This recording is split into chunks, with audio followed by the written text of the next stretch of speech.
survive and try to stay alive. Oh, smoking that ganja, I gotta survive and try to stay alive. Oh, smoking that ganja, I gotta survive and try to stay alive. Oh, smoking that. What's going on, YouTube? This is Acid Root. So I'm going to review the 6th album by rock band AFI. Basically, this album was called Sing the Sorrow, and it came out in 2003, early 2003. Now, I reviewed an album by AFI back in October last year, and it was called December Underground, and that was their 2006 album. It's a little bit different than this one. This one kind of took a little bit of a while to review just because it's such a different variation of the stuff that they did 3 years later. And it was kind of, I was expecting more kind of vibes with the sort of songs like Miss Murder and Love Like Winter and that type pitch, but that was a lot more of a peppy and just overall kind of up-tempo and a lot more bouncy kind of jive towards it. Now this one is a lot more kind of gothic sludge, and it just kind of has like that punk type edge towards it, that this is a lot more kind of indie almost, and just kind of more like pub type music more so than night venue and club type music. And it's just interesting because there's not really a song on here that just screams. Like, I want to say that Miss Murder hit #1. I don't remember. I think it at least hit #1 on the rock charts, but it might have hit #1 on like the actual Billboard 100 or something. It might have been a really kind of cresting song. But this is just kind of where there's still kind of more, not necessarily on the indie tip, but just kind of a lot more low key and just off to the side. This is very much still an emo album and kind of like an alternative gem and that type of stuff. But I just feel like the crafting behind it was just, it was so baffling to me just because it's like such, for the most part, it didn't even feel like this was the same band. I just caught the vibes that relating and kind of vibing more with December Underground and those type vibes from that particular era. And then going back and hearing this one when it just doesn't have the same kind of pitch as that was just kind of a strange portion. So it's just kind of, it's not like it's bad. I mean, this is going to get a pretty high score as it is, but this was a different vibe that kind of stirred my motors a little bit as far as trying to figure out the direction as to which to take it. So that's just kind of the thing. It is very much still a punk album, but it just is kind of a lot more just like night venue and like a, yeah, it's just a lot more night venue and like a pub type sense. So I just would have to say there were 3 singles on this album, and I'll go ahead and talk about some of these. So yeah, I mean, it doesn't have like the instantaneous, like, this album doesn't have like the sheer kind of commercial, one of the best songs of the 2000s type highlight of Miss Murder, or the secondary single kind of change up in like a winter sense of Love Like Winter. But these are good songs. I would say that I like Girls Not Grey. This is like my secondary album to be introduced to it. This is like my secondary album to be introduced to AFI, so I kind of wondered about some of these. But Girls Not Grey is a good pitch. I definitely like what was going on here. It's definitely a nice little mid-tempo, decent kind of energy rave type tune. Girls Not Grey is a mid-tempo, decent energy rave house party type jam. It definitely kind of comes off to me as more of like a house party cut. It just kind of has like softer guitar licks and that type of stuff, where this is kind of a less fashion kind of gem in that sort of sense. It's a bit soft for a night venue, but I do see it as like a pretty rave kind of house party cut, or maybe you're just kicking things at the house and just kind of having that energy just kind of more locally and just kind of more personal and that type of stuff. This doesn't have, like, I definitely feel like Miss Murder is a song that has like that triumphant and kind of just trumpeting kind of energy as far as just being like a pretty crazy regular night at like a night venue, something like that. But this one just kind of feels a lot more local, and just the energy is just toned down by 2 or 3 notches. It's still a pretty rave song, and there are definitely some screamo songs on here, but this feels a lot more kind of comfortable in like a more personal sense. I don't want to wholesomely say this is a more personal album, but it just feels a lot more local. It's kind of, or it's down tuned a little bit. That's the kind of thing. But I also didn't know that AFI went back to the 90s. I thought they kind of came up like 2001, 2000, something like that. But apparently they've been around since like 95, 96, somewhere in there. So it's interesting enough. But Girls Not Grey, I really like the hook on here. It's pretty, this is a good sign of just some of the stuff that they were doing. I need to see. Yeah, Girls Not Grey charted decently on like the Billboard rock charts and that type of stuff, and it reached like 114 on the Billboard 100. So it basically was bubbling underneath the 100 singles. So that was interesting enough. It's pretty solid. I would definitely say this is like excellent pub type music. Like I said, this smaller venue type stuff, just kind of like a taste of what they would do 3 years later. The Leaving Song Part 2 is another nice one. This one has more outdoor venue kind of energy. Definitely kind of a warm outdoor kind of tune, something I would play in like April, May, June. Not quite like the pitch of summer, but it definitely has some good energy on here. It's definitely for like a good solid night venue and that type of stuff. Really gives me like skateboard kind of vibes, like a skate type song, something that you'd catch at like a skate park or a place where there might be skateboarders and that type of stuff. Just kind of in a more hardcore and extreme sports kind of sense. I just kind of feel like it has that kind of vibe towards it. I mean, they are kind of punk and they do have that emo pitch, but I also kind of see it like the hardcore extreme type sense being thrown in there as well. It's just kind of an interesting one for that. Just kind of has like a lot more. I mean, this one just has a little bit more rave type energy than, or this one just has a little bit more kind of screamo and just kind of turned up kind of energy compared to Girls Not Grey, where Girls Not Grey was kind of more crafted as like the single that you could play in the whip and that type of stuff, as far as like a more pretty much as commercial as this album was going to get. But I feel like this one's just kind of like a more kind of turned up pitch, kind of like Spit It Out by Slipknot, where that was the second single that was just a little bit more carnivorous kind of energy. But Silver and Cold, the third single, takes it back to Evening Makeshift. This is definitely a song that I would listen to when you're getting ready to step out. It's not quite as high octane as Leaving Song Part 2, and it's not quite as commercial ready as Girls Not Grey, but it's just kind of one of those post-grunge-esque type tunes where you kind of listen to, or it's like 4:30, 5:30 p.m., the sun's kind of setting, just kind of more in a sense where you're getting ready to step out, maybe getting ready to do something. Just that kind of hazy, kind of fogged out malaise, or just kind of bleary kind of malaise of like the typical 4:30, 6:30 p.m. type feel of it. It's just kind of nice stepping out tune. The second verse is a little bit more lively. It just kind of has that more edge towards it, where maybe you have stepped out and you're just kind of getting towards that situation. But I kind of like the concept of Silver and Cold is like a nice evening makeshift type song. Definitely like the energy behind it, but I just kind of feel like compared to the stuff that they did later, I still feel like these are kind of mid tempo, and I don't want to say mid in terms of quality, but they just kind of have like a mid in terms of like energy kind of feel towards them, where it just feels like maybe you're just going to more like a karaoke bar more so than like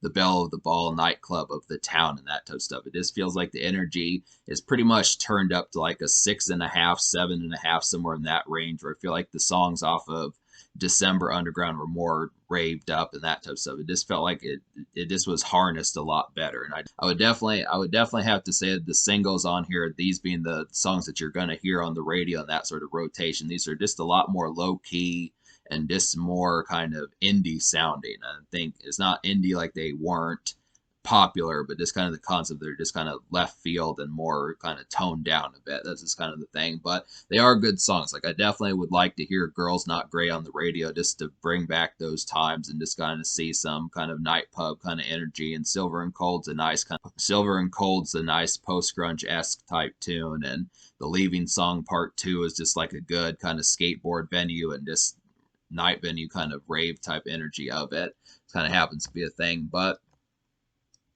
so there are 12 songs on here. Really, there's 13. Spotify says there's 13 because song 12 actually has 2 songs thrown in. So I'm just going to talk about the 9 songs out of 13 I recommend. So those 9 songs would be Silver and Cold, Girls Not Grey, The Leaving Song Part 2, Bleed Black, Dancing Through Sunday, Death of Seasons, Paper Airplanes, Makeshift Wings, The Celluloid Dream, and But Home Is Nowhere, which is the song number 12. That's the 3.5 minute song, or 3 minute 50-second song, as opposed to This Time Imperfect, which is 10 minutes.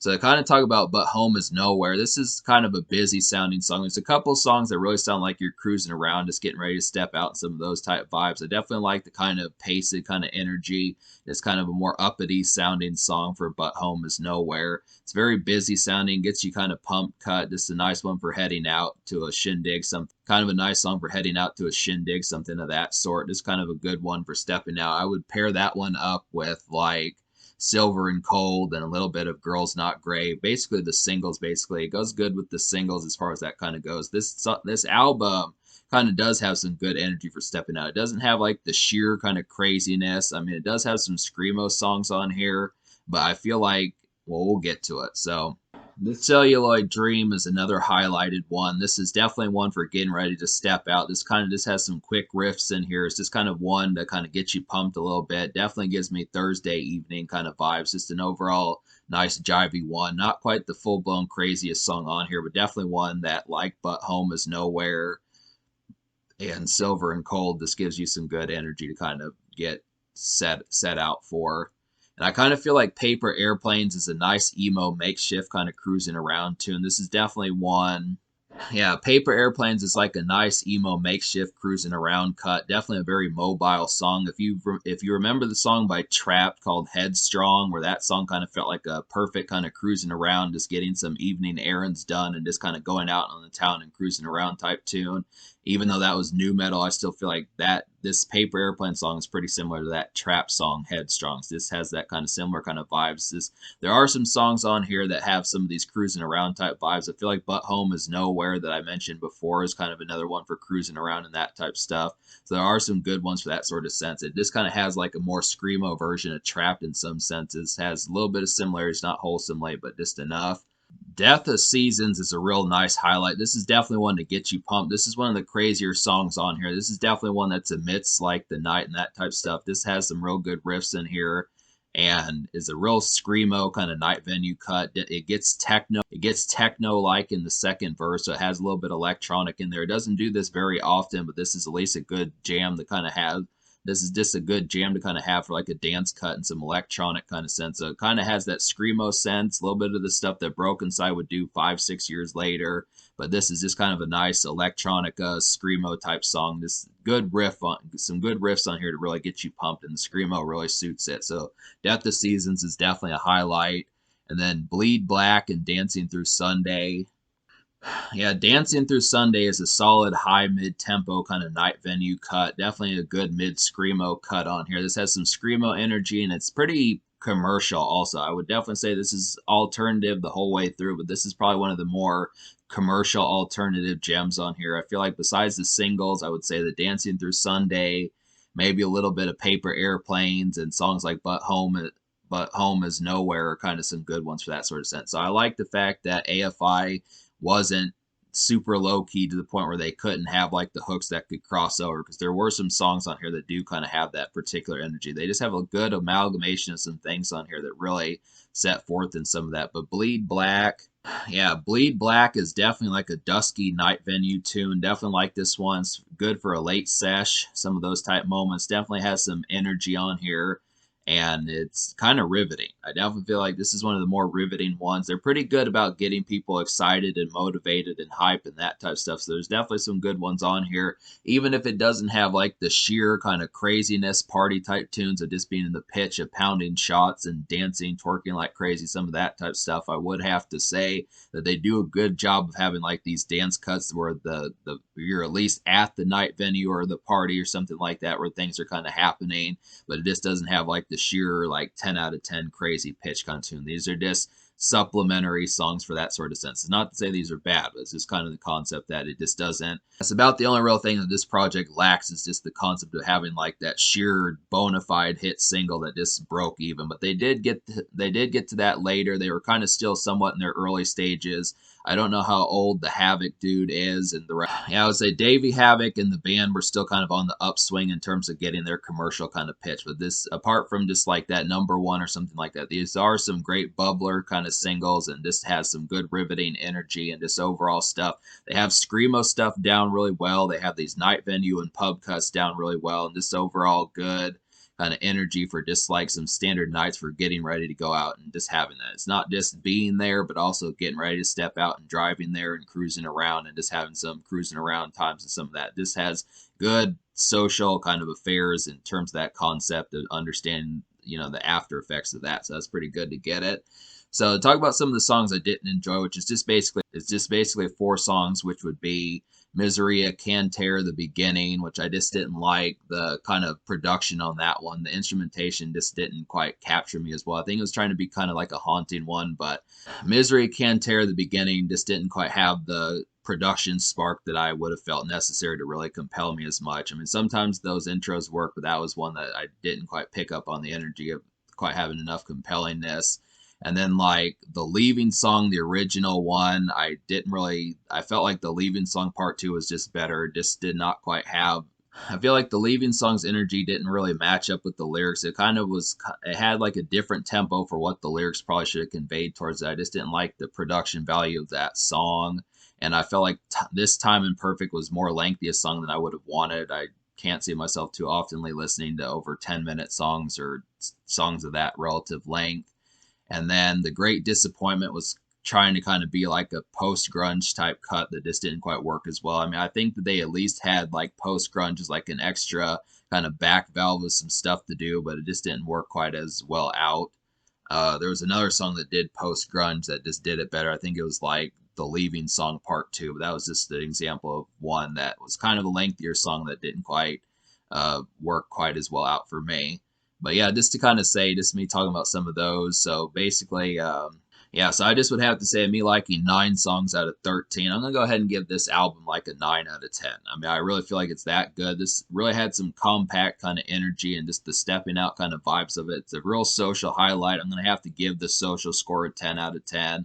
But to talk about this score, just the amalgamation of all the stuff that this pulled off, being a punk album, having like the night venue cuts, having the right pitch of the energy as to what it did, interesting topics, and just the overall charisma and charm of the project that just had a compelling nature about it. Just really made for like a nice haunted kind of energy, and just like, even though this came out at the beginning of the year, it still kind of has like that spookish kind of ghoulish kind of feel towards it. It just had like a real kind of leery, and just overall works with the skateboard crowd, works with the emo crowd, works with the gothic crowd, works with the alternative crowd. Just had some good pitches, a little bit of mainstream in here, not terribly much. It really feels more alternative, but it did at least have some kind of commercial type hooks in here occasionally to kind of get at least to like some decent pubs and night venues and that type of stuff, and coffee shops as far as that kind of goes. So I feel like it gets a 10 social just because of the quality of the songs and the crossover appeal, despite the fact that it didn't have like #1 songs like Miss Murder and Love Like Winter and some of those. So this is kind of the thing.